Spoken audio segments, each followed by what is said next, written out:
नमस्कार, मैं आपके साथ वंदना राठौर। आप देख रहे हैं रोजगार डायरी के आधिकारिक यूट्यूब चैनल में आपका हार्दिक स्वागत है। हमें खुशी है कि रोजगार डायरी अब भोपाल मध्य प्रदेश और रायपुर छत्तीसगढ़ के प्रत्येक गुरुवार नियमित रूप से प्रकाशित हो रही है।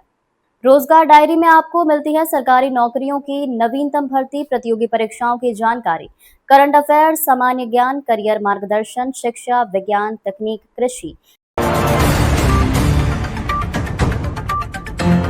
किसान भाइयों, डीएपी को कहो अब बाय बाय, क्योंकि आज हम आप लोगों के लिए लेकर आए हैं डीएपी का बाप। ये है प्राकृतिक खाद। ये प्राकृतिक सुपर रॉक आपके खेत के लिए क्यों जरूरी है, ये मैं आपको बताना चाहता हूँ। इसकी बनाने की विधि भी बताना चाहता हूँ। इसको बनाने के लिए हम बेड विधि से केचुआ खाद तैयार करते हैं। केचुआ खाद को फिर इस सीविंग मशीन के द्वारा छाना जाता है। यह है फास्फोरस, जो पौधे को मजबूत बनाता है और फास्फोरस की मात्रा को पूर्ण करता है। यह है बेंटेनॉइट, ये पौधे की जड़ों में पानी की मात्रा को बढ़ाता है। यह है माइकोराजा, जो मिट्टी की उर्वरक क्षमता को बढ़ाता है। किसान भाइयों, यह है पोटेशियम ह्यूमेट, जो पौधे की पैदावार को बढ़ाता है। फिर हम इन सभी के मिश्रण को इस मिक्सर में डालते हैं। अब इस मिश्रण को तैयार करके हम पैलेट मशीन में डालते हैं दानेदार शेप के लिए। फिर ये हमारी दानेदार जैविक खाद बनकर तैयार होती है। जी किसान भाइयों, इस खाद को तैयार करने के लिए हम कृषि वैज्ञानिक का मार्गदर्शन और सहयोग से इसे तैयार कर रहे हैं। किसान भाइयों, ये प्राकृतिक खाद 1 एकड़ में 50 किलो पर्याप्त है। किसान भाइयों, डीएपी खाद के लिए यहाँ वहाँ भटकना बंद करो, इस प्राकृतिक खाद का उपयोग करो और अच्छा मुनाफा पाओ, अच्छी पैदावार लो। किसान भाइयों, ये प्राकृतिक सुपर रॉक की जो खाद है वो मैंने मेरे खेतों में डाला है।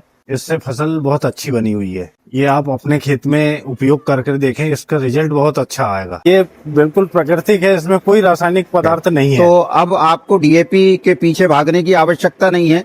डीएपी जिस हिसाब से फायदा देता है, हमारा जैविक खाद उससे ज्यादा फायदा देगा और जमीन के में पोषण बनाए रखेगा, जमीन की उर्वरकता शक्ति को बढ़ाएगा। किसान भाइयों, आप भी जैविक खाद को लेना चाहते हैं तो स्क्रीन पर दिए गए नंबर पर संपर्क करें। कॉकरोच जनता पार्टी के संस्थापक अभिजीत दीपके ने कहा, हमारा विरोध प्रदर्शन जैसे चला आ रहा था वैसे ही चलता रहेगा। हमारा विरोध प्रदर्शन तब तक वापस नहीं लिया जाएगा जब तक धर्मेंद्र प्रधान का इस्तीफा नहीं हो जाता है। हम चाहते हैं कि सोनम सर अपनी भूख हड़ताल खत्म कर दे, क्योंकि हम नहीं चाहते कि वे अपनी जान जोखिम में डाले। उनकी जिंदगी इस देश के लिए बहुत ही कीमती है। हमारा प्रोटेस्ट जैसे चला रहा था वैसे ही चलता रहेगा। हमारा प्रोटेस्ट तब तक वापस नहीं लिया जाएगा जब तक धर्मेंद्र प्रधान का इस्तीफा नहीं होता। और हम चाहते हैं कि सोनम सर अपना अनशन तोड़े, क्योंकि हम नहीं चाहते सोनम सर अपनी जान और धोखे में डाले। उनकी जिंदगी इस देश के लिए बहुत कीमती है। हमने उनको कहा था पिछली बार, आपने हमको 5 घंटे बिठा कर रखा, 5 घंटे में से बस 10 मिनट ही बात करिए। ऐसा कौन करता है?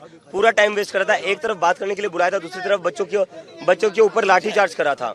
तो अभी इसके बाद जो भी बात होगी वो जंतर मंतर पर होगी। जेपी नड्डा का बयान था कि राजनीति की जा रही है। मुझे ऐसा लगता है कि जेपी नड्डा को राजनीति इतनी बुरी लगती है तो जेपी नड्डा राजनीति से संन्यास क्यों नहीं लेते? खुद संन्यास ले लो अगर राजनीति इतनी बुरी है। राजनीति आप लोग करो, इलेक्शन रैली आप लोग करते हो, वोट आप मांगते हो, हम नहीं मांग रहे। हम बच्चों के लिए न्याय मांग रहे हैं। Thank you.